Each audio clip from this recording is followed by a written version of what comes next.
KP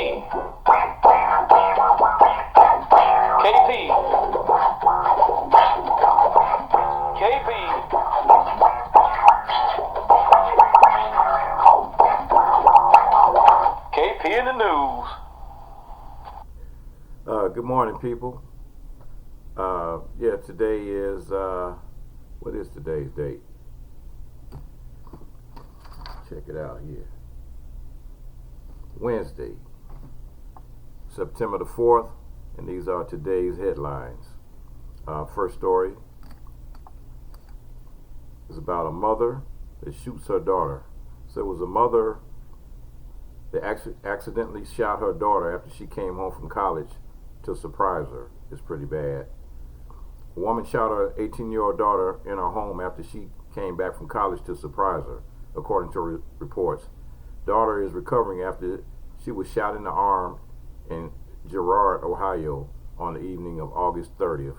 Police said the mother was alone in the bedroom when she heard noises from inside the house. The mother became startled and was not expecting anyone to come over. The mother said she then saw someone running into the bedroom, at which point she fired her .38 special handgun, hitting her daughter once. Police say they were called around 9 p.m. to the 200 block of Ohio Avenue by the victim's boyfriend, according to a transcript made by 911. Says, my girlfriend came home from college and her mom didn't know, and she accidentally shot her, and we don't know what to do. When officers arrived at the scene, they found an 18-year-old covered with blood while walking down the driveway with a towel wrapped around her arm. The mother, who has a valid permit to carry, even though she was in her home and in her own house, was startled by some noises that she heard in the kitchen or hallway area. So when the daughter came around the corner and ran into the bedroom to surprise her, Moms pulled out a gun and shot her. Here's cops. A 14-year-old killed his whole entire family. An alarming call came into the Limestone County Sheriff's in northern Alabama about 10:30 p.m. Monday. A 14-year-old boy said he was at home in the basement and heard gunshots upstairs. When deputies arrived, however, the teen's story quickly unraveled. Now police say that the teen was, in fact, the shooter and that he killed his family of 5. The details of Elkmont, Alabama. The victim's authorities have not released any names, but they say the boy's father, stepmother, and 3 siblings were shot to death. 3 were pronounced dead at the scene, while an adult and minor were airlifted to the hospital and later died. The weapon investigators found a 9mm handgun that he had tossed outside by the road. Initial story, the alleged shooter repeated his story about hearing gunshots when deputies arrived. In a matter of hours, however, the sheriff's office said the teen had confessed.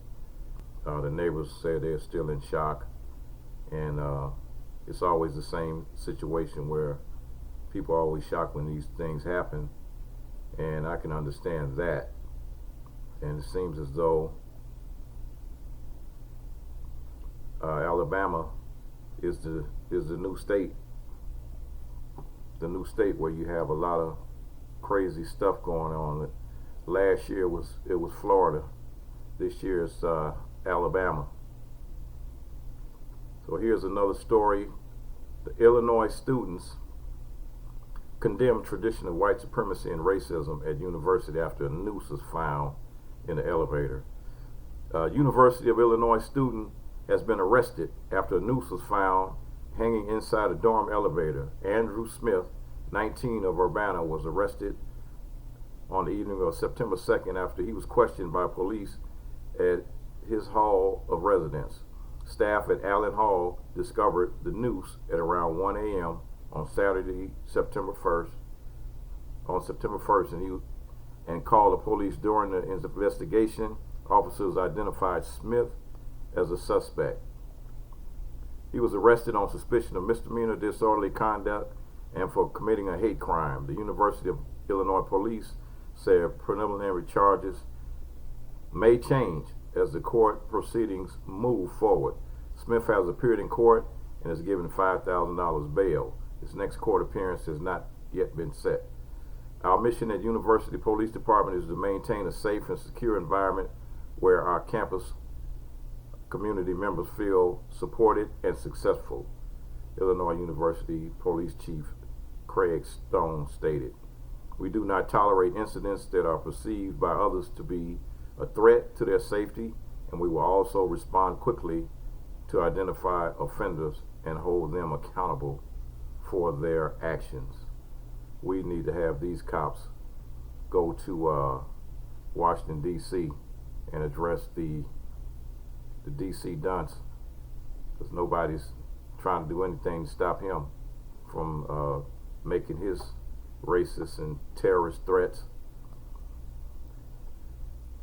Situation here, and this situation was in West Virginia, and it was two pastors' wives that had been getting into some kind of beef for whatever reason.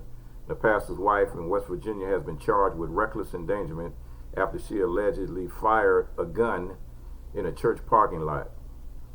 Melinda Tony, 44 years old, is accused of pulling out a pistol that accidentally discharged during an argument with another pastor's wife at New Life Apostolic Church in Oak Hill, West Virginia. Tony is the wife of New Life pastor Earl Tony, while the other woman, Lori Haywood, is married to New Life youth pastor. The pastor and the youth pastor had thought maybe we could get them together. We can hash this out and fix it before it escalates. Of course, it just made things worse. The straw that broke the camel's back was an argument over a t-shirt Haywood was wearing.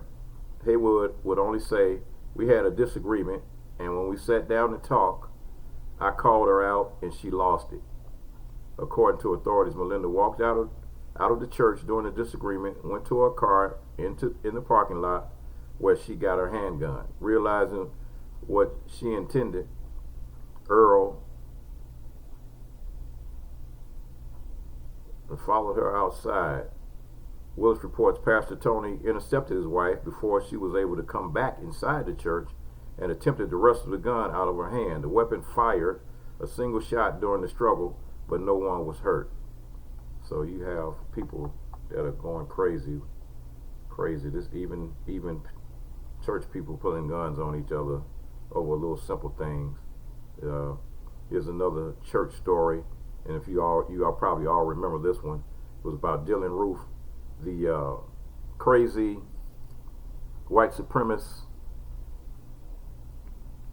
psychopath terrorist that went to a church in South Carolina, and he actually went to church with these people, was in the church, prayed with them, and then turned around and opened fire on them. So this was 3 days ago. The families of the 9 people slaughtered in the South Carolina church in 2015 can sue the U.S. government for negligence. An appeals court has ruled. The survivors want to hold the government accountable that the shooter, Dylan Roof, was able to buy the gun he used to open fire in the African American church. The U.S. Circuit Court of Appeals overturned the lower court's ruling that protected the government from liability under 2 federal laws. Roof, an avowed white supremacist, was convicted of federal murder and hate crime charges. He was sentenced to death in 2017. He said he felt he had no choice but to kill the worshipers at the church.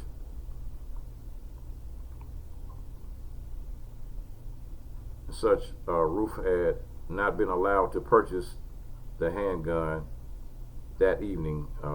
Comey said victims' families alleged the government was negligent in its background check. If it had been performing properly, no one disputes it would have kept him from buying a gun, the appeals court wrote. So that's something we gotta look out for. And here's another story about a gun And it's about the crazy thing people been doing about this Popeyes chicken. Been going nuts. So now we're getting to the point now where somebody has pulled a gun on the people at Popeyes because they couldn't get a chicken sandwich. And this was yesterday. A man allegedly pulled a gun on employees at Popeyes store yesterday because the chain had sold out of chicken sandwiches. The suspect was allegedly with a group of people who were accused of flying into a collective rage and trying to storm the Houston-based restaurant shortly after 9 p.m. And this happened on Monday. According to local media, the mob of assailants, consisting of 3 men and 2 women, had initially visited the drive-thru in a black SUV, but after being informed of the lack of chicken sandwiches, they attempted to force their way into the restaurant, and one of the men pulled a firearm. A member of the staff was able to lock the door to keep them from getting in. The baby was reportedly in the vehicle at the time of the altercation, which occurred at the store on Scott Street. The baby remained inside the vehicle throughout the incident. No one was injured, and the police are working to identify the suspects. Much to the delight of social media, police confirmed the incident on Twitter, writing, "Southeast officers are at 7100 Scott. A male pulled a gun on employees of the restaurant after they ran out of chicken sandwiches." The short post quickly went semi-viral, attracting more than 2,500 shares and over 3,000 likes since it launched. On August 12th, the Popeyes chicken sandwich has been in hot demand. Its creation led to a war of words between rival brands, and so people are going crazy over this chicken sandwich, or the lack thereof.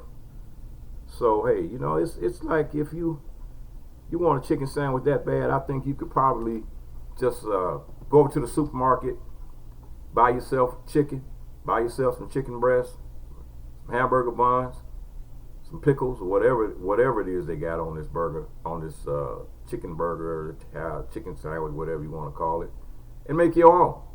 Make your own chicken sandwich. I'm quite sure it'll be way better than the one you're gonna get at Popeyes, and it'll be a whole lot cheaper too. So, you know, people, let's get it together. Ain't that serious? KP. KP. KP.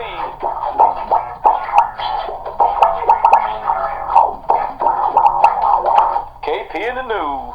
That's all, folks.